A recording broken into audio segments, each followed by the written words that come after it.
नमस्कार, आप देख रहे हैं प्राइम न्यूज। मैं हूं आपके साथ मोनिका ग्रोवर। आइए शुरुआत करते हैं इस वक्त की एक बड़ी खबर के साथ।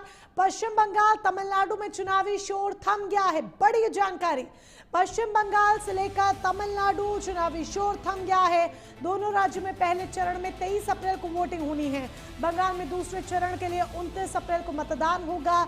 अमित शाह समेत कई नेताओं ने रैली की। पश्चिम बंगाल की सीएम ममता बनर्जी ने भी चुनावी दमखम दिखाया है। तमिलनाडु की 234 विधानसभा सीटों पर मतदान होना है। बंगाल में 16 जिलों की 152 सीटों पर वोटिंग होनी है। तो बड़ी जानकारी यहां पर आप तक पहुंचा रहे हैं। इस वक्त की एक बड़ी खबर आपको बता दें, पश्चिम बंगाल तमिलनाडु दोनों ही राज्यों में चुनावी शोर थम गया है। पश्चिम बंगाल में दूसरे चरण का मतदान होना है तो तमिलनाडु में भी 234 सीटों के लिए वोटिंग होनी है। जनता ने अपनी कमर कस ली है। जनता तैयार है अपनी नई सरकार चुनने के लिए और उसके लिए जनता वोट करने के लिए कल जाहिर सी बात है अपने घर से निकलेगी, मतदान करेगी, अपने मताधिकार का इस्तेमाल करेगी। कल लोकतंत्र का सबसे बड़ा पर्व है जिस पर सभी की निगाहें हैं। सुरक्षा की बात की जाए, बंदोबस्त की बात की जाए, तैयारियों की बात की जाए, सब कुछ पूरा कर लिया गया है। 16 जिले हैं बंगाल के और 16 जिलों की 152 सीटें हैं जिसका ये रण है और इन 152 सीटों पर सभी की नजर है कि कौन विजयी होगा। इस दूसरे रण के लिए देखा जाए तो प्रधानमंत्री नरेंद्र मोदी से लेकर उत्तर प्रदेश के मुख्यमंत्री योगी आदित्यनाथ तक सभी ने पूरा दमखम दिखाया है। इतना ही नहीं, दिल्ली की मुख्यमंत्री रेखा गुप्ता भी बंगाल की धरती पर पहुंची। उन्होंने जनता से वोटों की अपील की। तमिलनाडु में भी कुछ यही देखने को मिला, जहां बीजेपी के एक से एक फायर ब्रांड नेता, दिग्गज नेता तमिलनाडु में पहुंचे। इतना ही नहीं, विपक्ष ने भी अपना पूरा जोर दिखाया। आप बात कर लीजिए विपक्षी पार्टियों की, तो चाहे अखिलेश यादव का एक सहयोगी के तौर पर पहुंचना हो प्रचार करने के लिए या फिर राहुल गांधी का पहुंचना हो, तमाम नेताओं ने भी पूर्ण रूप से दमखम दिखाया है जनता के बीच अपनी पैठ बनाने के लिए।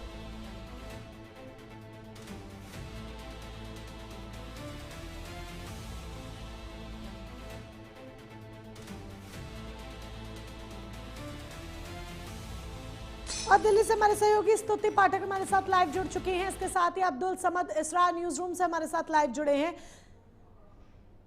जल्द ही इनका रुख किया जाएगा, लेकिन आपको बता दें जब बंगाल और तमिलनाडु की हम बात कर रहे हैं तो चुनावी शोर थम गया है।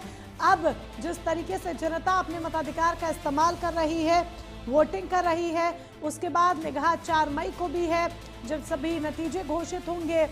राज्यों में किस तरीके से फेरबदल देखने को मिलेगा, नहीं मिलेगा या फिर यथास्थिति बरकरार रहती है, ये देखने वाली बात होगी। क्योंकि देखा जाए तो कोई भी पार्टी ऐसी नहीं, चाहे आप बीजेपी की बात कर लीजिए, चाहे आप कांग्रेस की बात कर लीजिए या फिर आप टीएमसी की बात कर लीजिए, हर एक पार्टी ने पूरा दमखम दिखाया है। पश्चिम बंगाल की बात करें तो पश्चिम बंगाल में तो ये रण और भी ज्यादा दिलचस्प है क्योंकि ममता बनर्जी के सामने ये सबसे बड़ी चुनौती है अपने किले को बचाए रखने की। तो दूसरी तरफ प्रधानमंत्री नरेंद्र मोदी के सामने बड़ी चुनौती है, या फिर ये कहिए कि एनडीए के सामने एक बड़ी चुनौती है क्योंकि पीएम नरेंद्र मोदी खुद चुनावी प्रचार करने भी बंगाल की सरजमी पर उतरे हैं। एक मास्टर कार्ड के तौर पर, मास्टर स्ट्रोक के तौर पर बीजेपी एनडीए उनका बार बार इस्तेमाल कर रही है और खुद उन्होंने तमाम जनसभाएं की हैं, तमाम रैलियां की हैं। पश्चिम बंगाल की जब हम बात कर रहे हैं तो देखिए, पश्चिम बंगाल के बर्धमान में केंद्रीय गृह मंत्री अमित शाह ने चुनावी जनसभा को आज संबोधित किया। अमित शाह ने कहा कि ये चुनाव भाजपा के उम्मीदवार को एमएलए और हमारे कार्यकर्ताओं को मुख्यमंत्री बनाने के लिए नहीं है, बल्कि ये चुनाव पूरे बंगाल को घुसपैठियों से मुक्त करने का चुनाव है। बंगाल की सरकार भाजपा की बनते ही 6 माह में हर गोरखा के मुंह पर संतोष वाली हंसी हो, ऐसा समाधान हम निकाल लेंगे। कांग्रेस, टीएमसी, ये सब ने दार्जिलिंग के साथ भी अन्याय किया है और मेरे देशभक्त गोरखा भाइयों के साथ भी अन्याय किया है। मैं 9 साल से यहां आता हूं।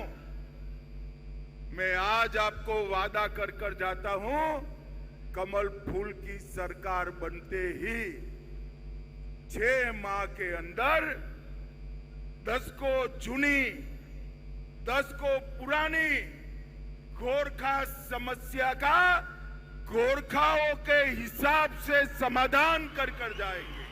भाइयों बहनों, मैं दार्जिलिंग में आना चाहता था मगर दार्जिलिंग में आ नहीं पाया। हेलीकॉप्टर को उड़ने की परमिशन नहीं थी। उस वक्त हवामान ठीक नहीं था। तब मैंने वीडियो कॉन्फ्रेंस पर कहा था मैं 21 तारीख को जरूर आऊंगा और आप सबके मिलकर ही मैं दिल्ली वापस जाऊंगा। और आज मैं आप सबको मिलने के लिए आया। बाकी सारी बातें तो मैं बाद में करूंगा, मगर पूरे बंगाल में घूमता आज अंतिम दिन पहाड़ पर आया हूं। मैं आपको बताना चाहता हूं, इस बार बंगाल में भारतीय जनता पार्टी की सरकार बनने जा रही है। भाइयों बहनों, चुनाव पूरे बंगाल को टीएमसी के जुर्म से मुक्त करने का चुनाव और एक प्रकार से उत्तर बंग और दार्जिलिंग को बरसों से हो रहे अन्याय से मुक्ति पाने का चुनाव। पटना से खबर